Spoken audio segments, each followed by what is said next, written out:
I can't say no to my spouse and kids financially. How do I do that? That's hard. That's hard. Here's the tricky thing about boundaries.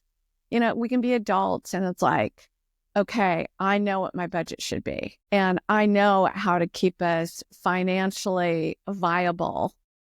However, I cannot say no to the people I love. Well, that is a boundary issue, right? And so you're violating your own boundaries.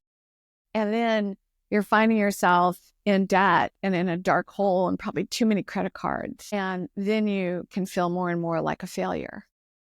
Where really you're feeling yourself, my friend. And the thing is, we learn boundaries at 2 years old. So maybe you were raised, I'd be curious, like, tell me about boundaries growing up. Was your no heard? Did you see your parents have boundaries?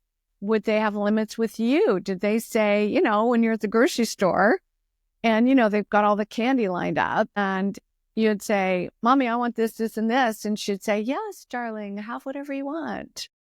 It's like you weren't being taught boundaries. Or maybe you were shamed, like, we have no money.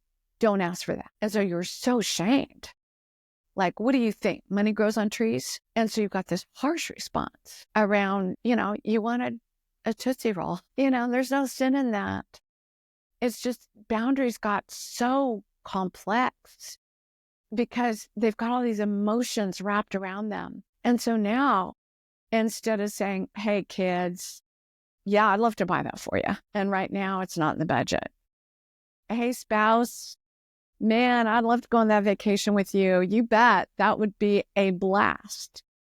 How can we work together to have some budget in the vacation fund? Where you're not the bad guy. The budget's the bad guy, not you. But there's something inside of you. Maybe you're afraid of losing love if you don't give everybody what they want. Maybe you're terrified of abandonment if you don't say yes to the people you love. So I would say that this is a deeper issue than money. Not that, again, I'd highly recommend, yes, go put some solid structures to your finances with Dave Ramsey. And I'd also encourage you, look at the emotional side of this and go back into childhood and look at, well, how was I taught boundaries? Did I have the opportunity to develop my own boundaries? And did I grow up thinking that the only way to be loved is for me to achieve and provide and say yes?